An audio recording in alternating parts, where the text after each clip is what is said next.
This is the story of the Loch Ness Monster, a creature that has captivated imaginations and appeared in films like The Water Horse, Legend of the Deep. Often called Nessie, this mysterious entity is believed by many to be an ancient animal, a relic from the age of dinosaurs. A famous photograph from 1934, published in the Daily Mail, showed a long-necked animal swimming in the middle of a lake, leading many to connect it to marine reptiles like plesiosaurs, which lived from the Triassic to the Cretaceous periods. Reports of this ancient creature aren't isolated incidents. Many claim to have seen such an animal in a Scottish lake. As one witness put it, "What's the most you've ever seen of it? My best view I ever had was in 9E, the head and the body."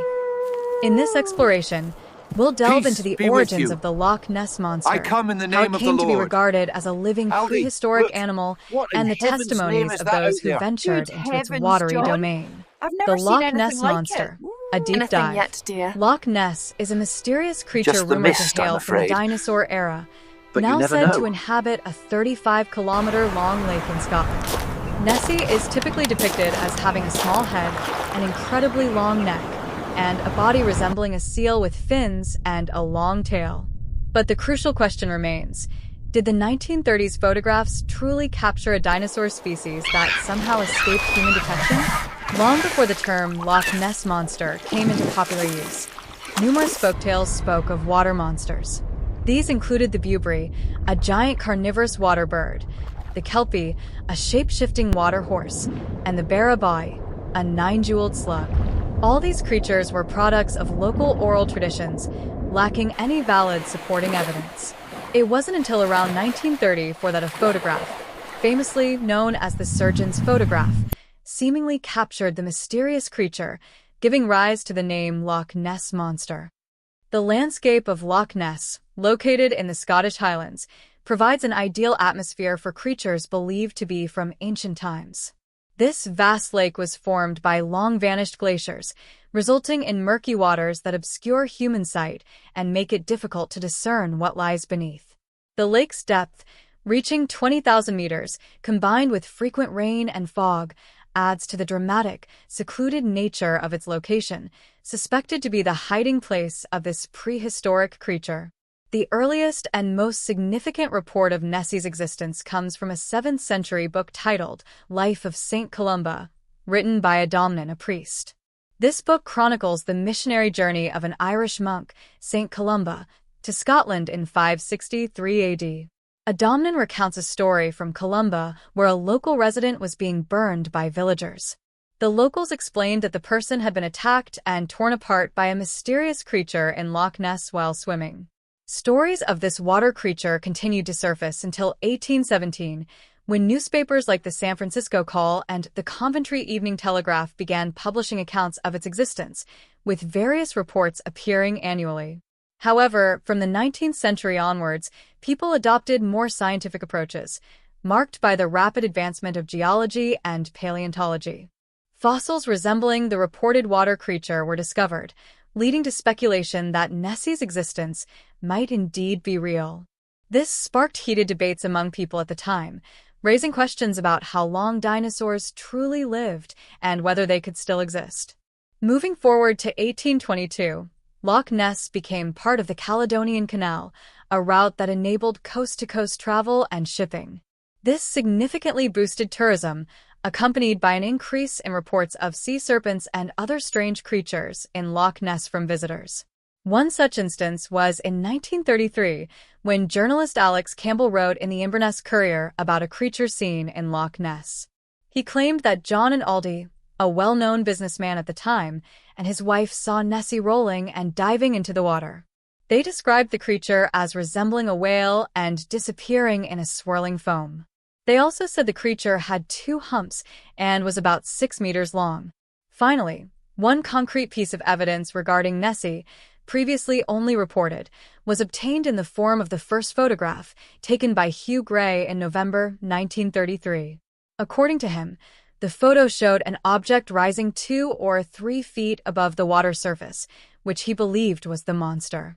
However, Stuart Campbell, a science writer, believed that Gray's photo was actually a blurry image of a dog swimming with a stick in its mouth, calling it the first hoax of a Loch Ness sighting caught on camera.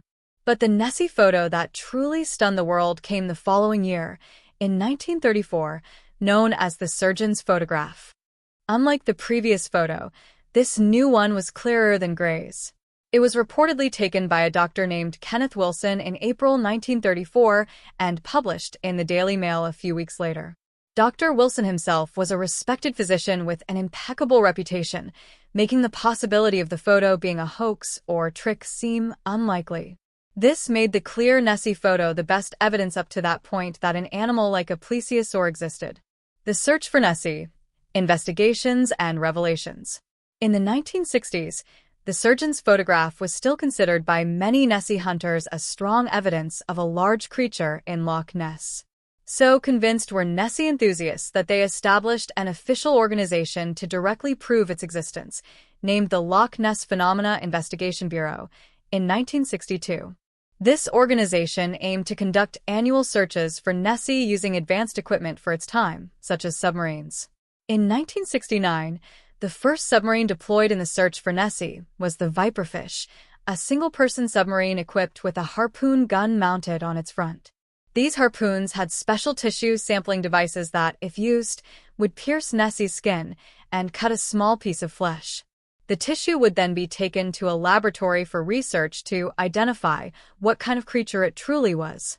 Unfortunately, the Viperfish never directly encountered Nessie during its search. However, in August 1972, an American citizen made a significant breakthrough in the Loch Ness search. This was Robert Rines, founder and director of the Academy of Applied Science in Boston, Massachusetts, who led the Nessie hunt alongside the Loch Ness Investigation Bureau. High-tech equipment seemed common in these decades, with Rines using sonar systems and underwater photography to monitor Nessie. His initial efforts yielded a photograph resembling a plesiosaur's flipper, which he then took to NASA's Jet Propulsion Laboratory in California to be enhanced with computer assistance. 3 years later, in 1975, Rines' second underwater expedition seemingly captured a close-up image of the monster's body, even more impressive than before. The photograph showed a large-bodied creature with short fins and a small head at the end of a long neck. Rines was so convinced that he had discovered a new species for science that he brought his Nessie hunters to a press conference to announce that they had given Nessie an official scientific name, Nesidaras rhombopteryx, meaning Ness monster with diamond-shaped fin. However, the results of this expedition did not receive the anticipated positive response. Many scientists, including some cryptozoologists and Nessie hunters, were not quick to accept Rines' evidence as proof of such an animal in Loch Ness. They meticulously examined all the photographic and sonar evidence, and the more they scrutinized, the weaker Rines' arguments appeared. Unmasking the hoax, the surgeon's photograph and Rines' evidence. In 1990, Nessie hunters David Martin and Alastair Boyd delved into the details surrounding the surgeon's photograph. According to their findings, the photo was nothing more than a trick. The Nessie in the photo was not a monster or even a plesiosaur as many believed. Martin and Boyd's investigation revealed that it was a staged model attached to a toy submarine. This began in December 1933, when a man named Marmaduke Wetherell was commissioned by the Daily Mail newspaper to lead a search for the Loch Ness Monster's lair. Wetherell was known as a big-game hunter and loved being the center of attention. This was evident in his surprising discovery after several days of searching for Loch Ness. Wetherell found large four-toed footprints along the lake's shoreline. Wetherell argued that this kind of story was exactly what the newspaper expected to go viral and gain public attention. Plaster casts of the large footprints were then sent to the British Museum for scientific explanation. The scientists responsible for analyzing the findings then announced their discovery to the public. They were actually hippopotamus footprints. At that point, Wetherell's and the Daily Mail's credibility plummeted, leading to Wetherell's dismissal from his job as an investigator. From here, Wetherell grew resentful of the newspaper that had abandoned him. He then decided to get revenge by inviting his stepson, Christian Sperling, to create a monster model, and his son, Ian, was tasked with photographing the toy submarine with the monster model on top, floating in the waters of Loch Ness. Kenneth Wilson, a famous surgeon at the time who was believed not to spread hoaxes about monster photos, admitted to sending the fabricated Nessie photo to the Daily Mail, claiming he had taken the photo himself, when his intention was merely a joke.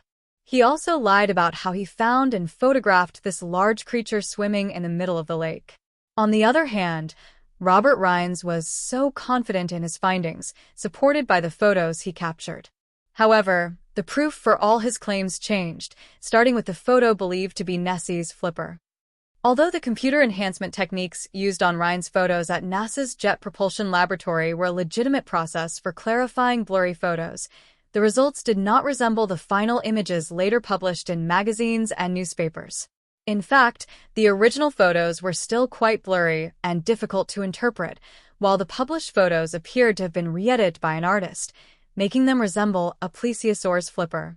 This then led to accusations of manipulating evidence, careless scientific methods, and similar issues, resulting in a war of words between Rines' team and skeptics. So, what about the submarine photos showing Nessie's body and small head? This was answered by evidence provided by Tim Dinsdale in 1987, sponsored by the Loch Ness Project, where he found something believed to be Loch Ness's body at the bottom of the lake. It turned out that the figure believed to be Nessie was just a submerged tree stump. All the photos Rines had captured over the years proved disappointing. Therefore, from this lengthy explanation, we can conclude that Nessie, or the Loch Ness Monster, is nothing more than a fabricated story that has never been factually proven.